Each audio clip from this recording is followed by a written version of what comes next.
Saludos. ¿De qué se trata la iglesia? Una comunidad en la que Cristo es el número uno y los creyentes adoramos juntos y amamos y servimos a los demás. Un cuerpo con muchas partes. La carta del apóstol Pablo a los Corintios, la primera, capítulo 12 del versículo 12 al 17 dice: el cuerpo humano tiene muchas partes, pero las muchas partes forman un cuerpo entero. Lo mismo sucede con el cuerpo de Cristo. Entre nosotros hay algunos que son judíos, otros que son gentiles, algunos son esclavos, otros son libres, pero todos fuimos bautizados en un solo cuerpo, por un mismo espíritu, y todos compartimos el mismo espíritu. Así es, el cuerpo consta de muchas partes diferentes, no de una sola parte. Si el pie dijera: no formo parte del cuerpo porque no soy mano, no por eso dejaría de ser parte del cuerpo. Y si la oreja dijera: no formo parte del cuerpo porque no soy ojo, ¿dejaría por eso de ser parte del cuerpo? Si todo el cuerpo fuera ojo, ¿cómo podríamos oír? Y si todo el cuerpo fuera oreja, ¿cómo podríamos oler? ¿De qué se trata la iglesia? La iglesia es la comunidad de todos los verdaderos creyentes en la era del Nuevo Testamento. La iglesia es la misión de Dios. La iglesia es la parcela demostrativa del reino de Dios. Su meta es la de constituirnos en auténticos testigos de Cristo Jesús y del evangelio del reino. Esta iglesia es a la vez visible e invisible. La iglesia es visible cuando es vista por los cristianos en la tierra. O sea, la iglesia visible es la iglesia como es vista por los cristianos en la tierra. ¿Cómo es vista? La iglesia visible no es la iglesia como cualquier persona lo ve, porque el incrédulo o alguien que tiene enseñanzas falsas tiene una percepción diferente a lo que es iglesia. Yo me refiero a la percepción por parte de aquellos que somos creyentes genuinos y tenemos una comprensión de la diferencia entre creyentes e incrédulos. Podríamos decir hoy que la iglesia visible se refiere al grupo de personas que nos reunimos cada semana para adorar como iglesia y profesar la fe en Cristo. Por otro lado, la iglesia invisible es la iglesia como Dios la ve. Cuando Pablo escribió sus cartas, escribió a la iglesia visible en cada comunidad. Entendamos eso. A los santos y fieles hermanos en Cristo en Colosas, por ejemplo, Colosenses 1:2. Pablo sabía que había incrédulos en alguna de esas iglesias. Algunos que habían hecho profesión de fe no eran genuinos, parecían ser cristianos, pero eventualmente desaparecerían. Sin embargo, ni Pablo ni nadie más podía decir con certeza quiénes eran esas personas. Lo que hizo Pablo fue escribir a toda la iglesia que se reunía en cierto lugar, o en cualquier lugar, mejor inclusive, en su verdadera realidad espiritual, como la comunión de creyentes genuinos. La iglesia es invisible. Esto se debe a que nosotros no podemos discernir o no podemos ver la condición espiritual de los corazones de las personas. Nos pondrían jueces. Podemos sí ver a aquellos que externamente asisten a la iglesia y podemos ver evidencias externas de cambios espirituales internos. Pero en realidad no podemos ver el corazón de las personas y ver su estado espiritual. Solo Dios puede hacer eso. Es por eso que San Pablo dice en la segunda carta de Timoteo, capítulo 2, versículo 19, el Señor conoce a los que son suyos. No todo el mundo que es miembro de la iglesia visible es también miembro de la iglesia invisible. ¿Por qué? Porque la iglesia visible en todo el mundo siempre va a incluir a algunos incrédulos. Y las congregaciones individuales, por lo general, incluyen incrédulos. Porque nosotros no podemos ver los corazones como Dios sí lo ve. El mismo Pablo, en ese mismo pasaje que le mencioné, en la segunda carta de Timoteo, capítulo 2, versículos 17 al 18, dice y habla sobre Himeneo y Fileto, que se han alejado de la verdad y que destruyen la fe de algunos. Eran de la iglesia visible. Pablo dice con mucho dolor, Demas, porque amó este mundo, me ha abandonado y se ha ido a Tesalónica. También escribiendo a Timoteo, en la segunda carta, capítulo 4, versículo 10. Del mismo modo advirtió a los ancianos de Éfeso que después de su partida vendrían en medio de ellos, dice, vendrán en medio de ustedes falsos maestros como lobos rapaces y no perdonarán al rebaño. Incluso algunos hombres de su propio grupo se levantarán y distorsionarán la verdad para poder juntar seguidores. Hechos 20, 29 al 30. Dice, algunos de estos falsos maestros vendrían de su propio grupo. Cuidado nomás, porque cuando sabemos o aprendemos que hay incrédulos en la iglesia visible, nos podemos volver demasiado sospechosos y queremos convertirnos en un club social con acceso restringido. Y por lo general restringimos a aquellos que no encajan en el marco de nuestros criterios de lo que debe ser un cristiano. La iglesia es a la vez local, pero también es universal. ¿Cuándo es local? La iglesia es local cuando se reúne en un lugar determinado. Romanos 16:5, Primera de Corintios 16:19, una iglesia en casa se llama iglesia.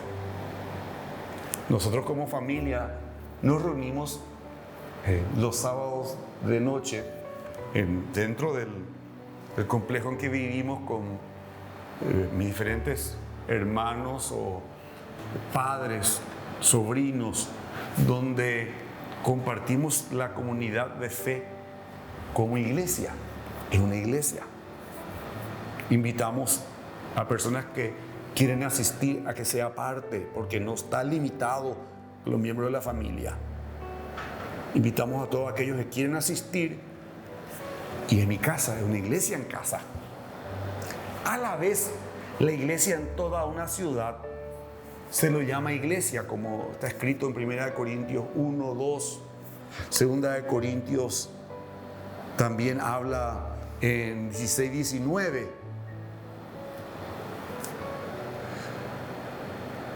Perdón, no es 16, 19, dice 2 Corintios 1, 1 y 1 Tesalonicenses 1, 1. Por otro lado, la iglesia en una región se lo conoce como una iglesia, como en Hechos 9:31. Conocemos nomás el riesgo de dogmatizar, o sea, convertir en dogma las cartas que escribe Yo sé de movimientos, por ejemplo, que dicen, no, la iglesia es la iglesia en Asunción, porque así escribió Pablo. No, Pablo también escribió la iglesia en casa. También describió la iglesia en toda una ciudad, o también habló de una iglesia en toda una región. Diferentes conceptos de lugares abarcantes para hacer iglesia. La iglesia universal, la iglesia apostólica, la iglesia católica, en el sentido de la palabra original, universal, es la iglesia en el mundo entero. Porque la iglesia no se limita al lugar. La iglesia es el pueblo de Dios. La iglesia es la novia de Cristo. Esposos, amen a sus esposas, así como Cristo amó a la iglesia y se entregó a sí mismo por ella, para hacerla santa, limpiándola con agua a través de la palabra y para presentarla a sí mismo como una iglesia radiante, sin manchas ni arrugas ni ninguna otra mancha, pero santa e intachable. Efesios 5, 25 al 27.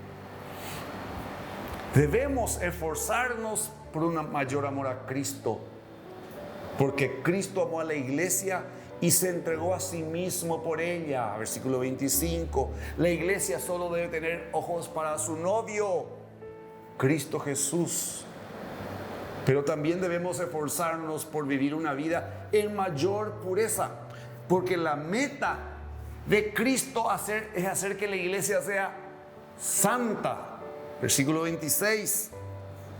Una persona santa no es una persona sin falta, es aquella que se aparta para Dios.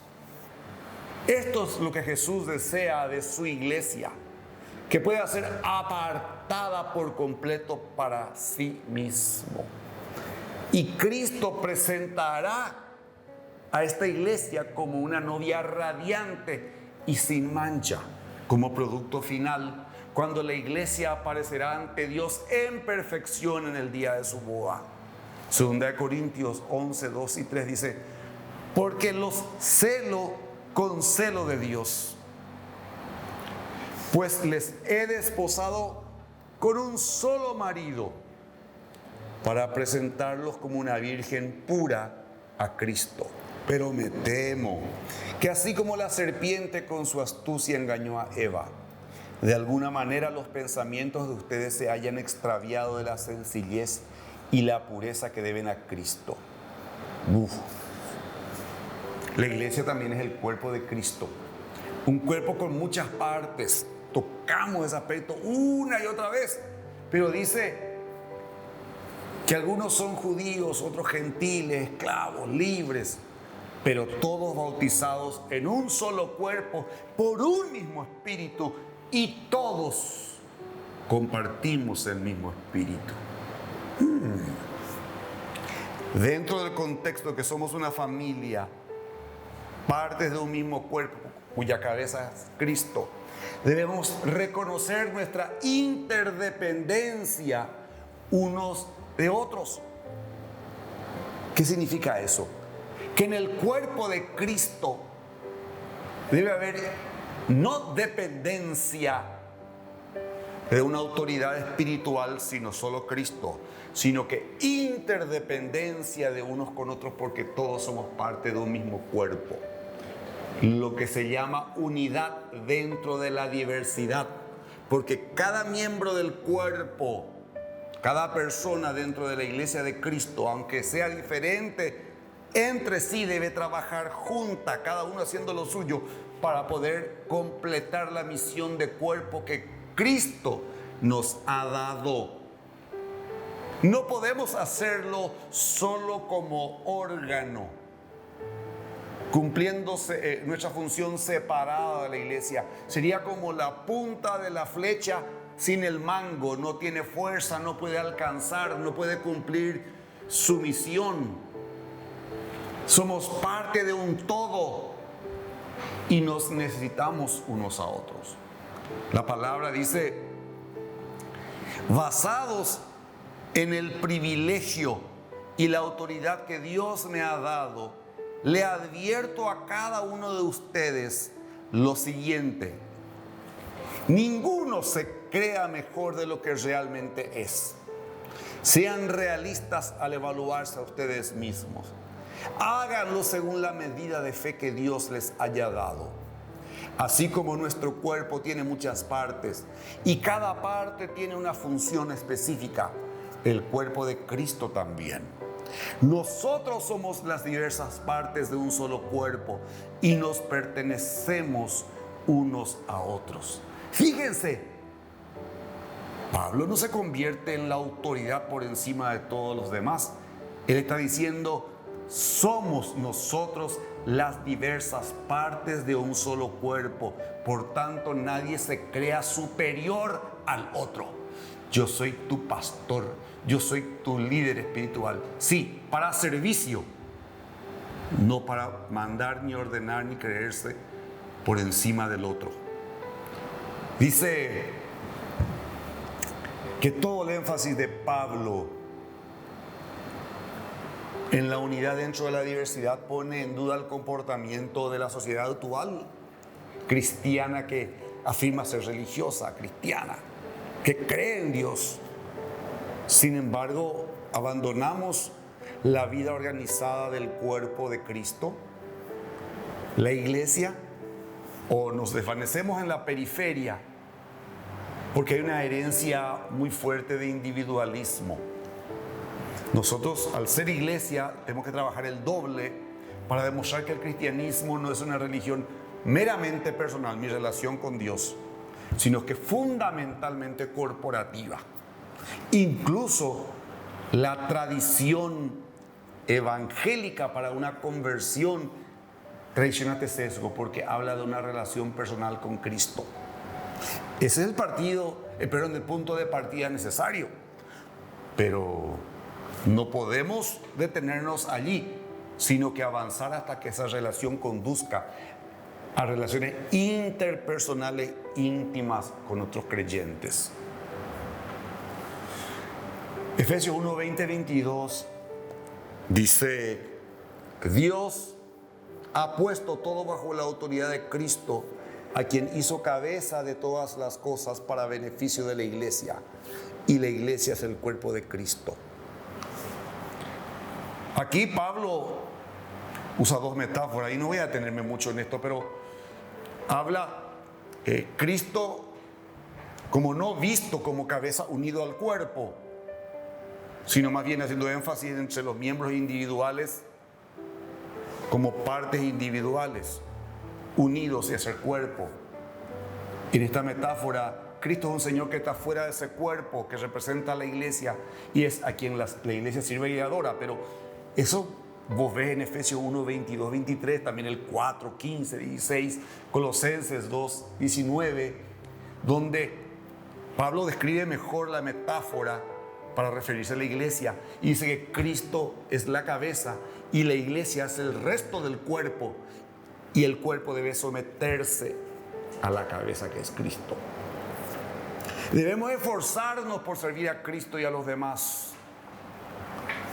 Yo creo que la pregunta crucial para los creyentes en cada tiempo y cultura es determinar cuáles son nuestros dones individuales, qué parte del cuerpo somos. No sé, no voy a quedarme mucho en eso, sino aceptar eso, pero yo creo que seguimos siendo responsables de orar, de escudriñar las escrituras para entender nuestros corazones, probar ministerios, buscar el consejo amoroso pero firme de creyentes que son maduros en Cristo para guiarnos en determinar nuestros dones distintivos. Hay gente que dice: yo quiero subir a cantar porque soy un adorador, y la gente corre. No importa cuánto te sientas que tenés el don, pero no se confirma. O sea, yo debo participar en la iglesia local para ayudar a otros a crecer. Cualquiera que sea el don que Dios me haya dado, estoy en la obligación y bajo la obligación de mi Señor de usarlo para servir a los demás. Y perdón, pero ese don no siempre tiene que expresarse solo dentro de la congregación local. Los dones que Dios da generalmente se ejercen dentro de las congregaciones locales, pero también los demás fuera de nuestras iglesias necesitan sentir, recibir aquello que tenemos para ofrecer. Así como el cuerpo humano está en desventaja sin un pie, sin un ojo, sin un oído, así mismo la iglesia local se ve perjudicada cuando el juego completo, el set completo de dones no se está ejerciendo dentro de ella. Vivimos en una sociedad de primero yo, segundo yo y tercero yo. El mundo nos enseña a pensar primero nosotros mismos. Y en lo demás, bueno, rara vez lo que queda.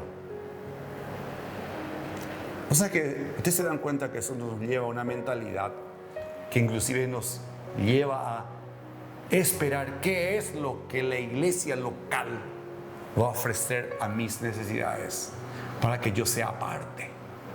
Alguien decía que el ganado busca la mejor pastura. Como creyentes maduros en Cristo, tenemos que ver en qué parte del cuerpo Dios nos puso y servir allí sin limitarnos allí, porque hay un mundo que nos necesita y también hay hermanos de otras congregaciones que nos necesitan.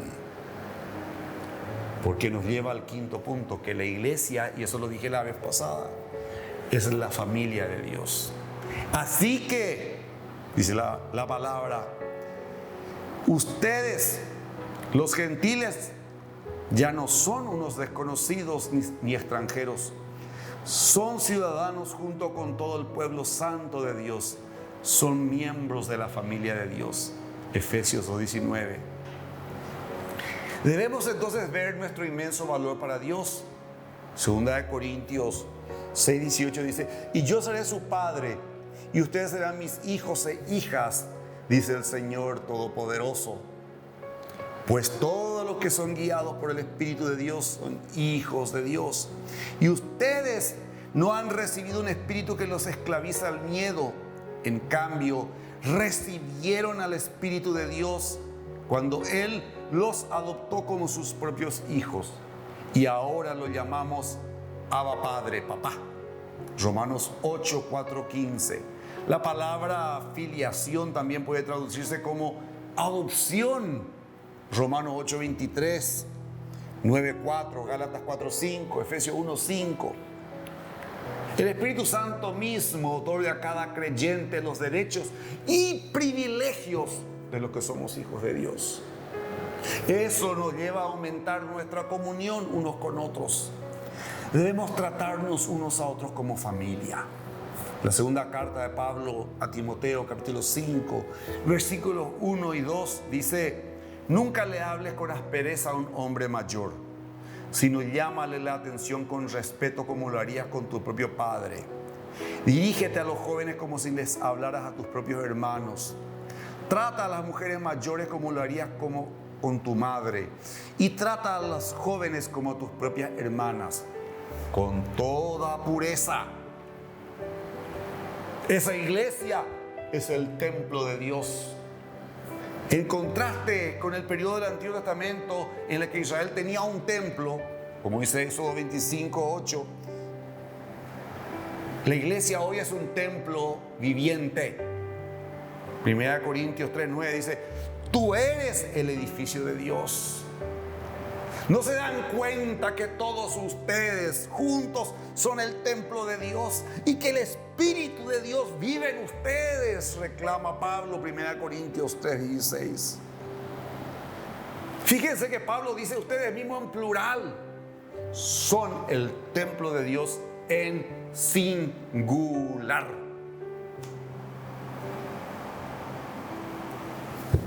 Pensemos bien.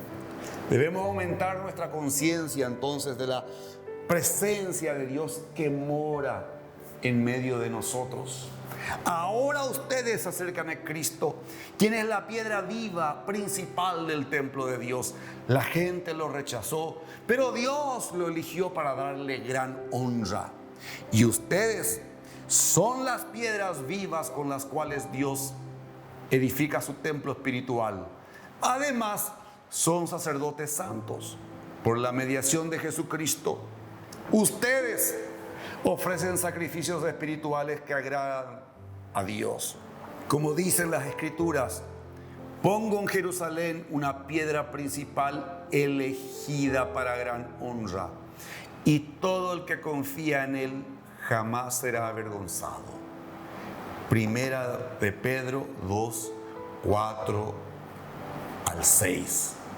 ¿Qué es lo que es la piedra angular? Tanto se habla en términos de fe. Se colocaba una piedra en la confluencia de las paredes para unirla. Cuando tenía arcos el edificio, se le colocaba una piedra entre los lados del soporte. El peso del arco estaba sobre esa piedra. Si retirabas la piedra, todo colapsaba. Entonces la piedra fundamental. Debemos entonces reconocer que el Evangelio es nuestro fundamento. Efesios 2, 20 al 22 dice: juntos constituimos su casa, la cual está edificada sobre el fundamento de los apóstoles y los profetas, y la piedra principal es Cristo Jesús mismo. Estamos cuidadosamente unidos en Él y vamos formando un templo santo para el Señor. Por medio de Él, ustedes, los gentiles, también llegan a formar parte de esa morada donde Dios vive mediante su Espíritu. Efesios 2, 20 al 22. Concluyo. La iglesia es una comunidad en la que Cristo es el número uno, y los creyentes adoramos juntos y amamos y servimos a los demás. Porque nos recordamos que la iglesia es gente, no una estructura, no una institución, es un movimiento, no es un lugar.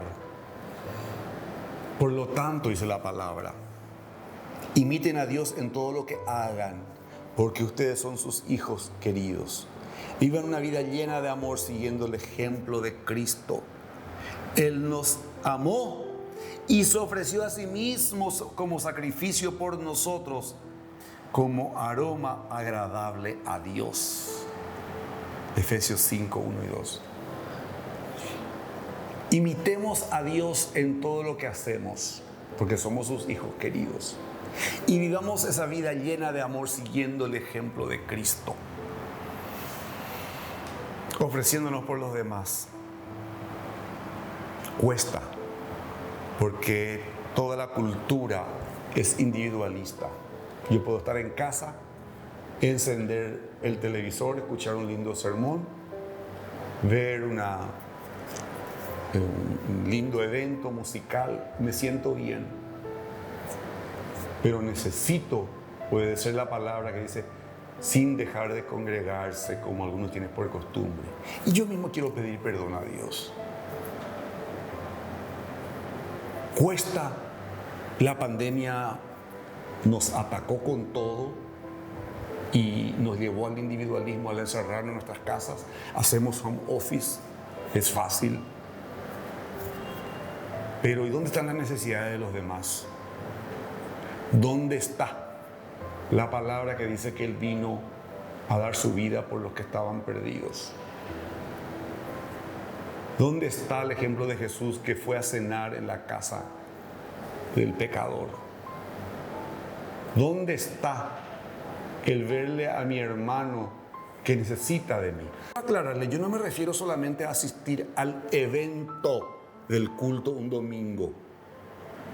La iglesia no es un evento, no es un lugar, es un movimiento. Puedes ir a su casa también, puedes reunirte en su grupo familiar, puedes invitar a tus vecinos y hablar la palabra. Haz eso y también lo otro, sin dejar de hacerlo, para poder ser la iglesia de Cristo.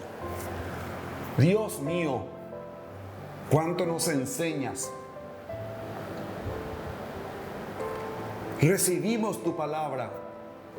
Te agradecemos porque no nos dejaste solos, nos dejaste tu Espíritu Santo. Fundaste la iglesia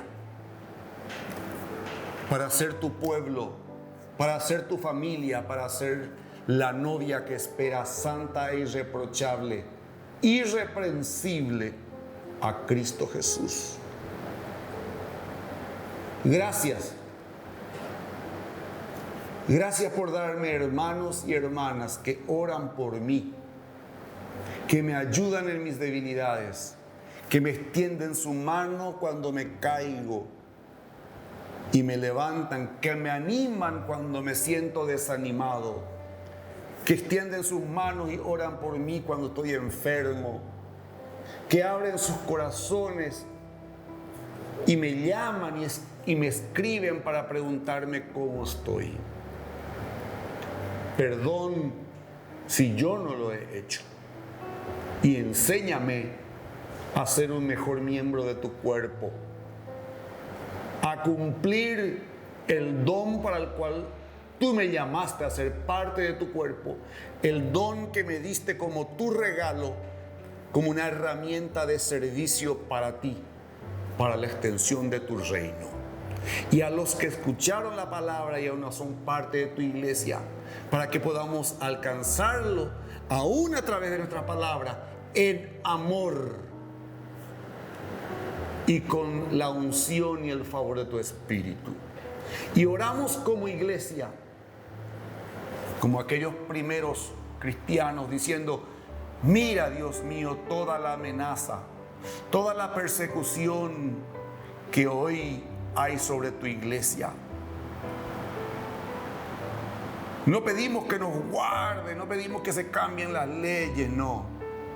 ¿Sabes qué pedimos? Pedimos como ellos, que nos llenes de tu Espíritu para ser iglesia y para actuar como iglesia, mientras tú extiendes tu mano al predicar tu palabra, al ir y hacer discípulos a todas las naciones, enseñándoles todas las cosas que tú nos enseñaste, mientras tú extiendes tu mano, haciendo prodigios, maravillas y señales para que el mundo crea que Dios sí existe, sí es real, y que tu iglesia sí es la parcela demostrativa de tu reino. En el nombre de Jesús, amén y amén. Que Dios te bendiga y tengas una semana bendecida como parte del cuerpo de Cristo. Amén.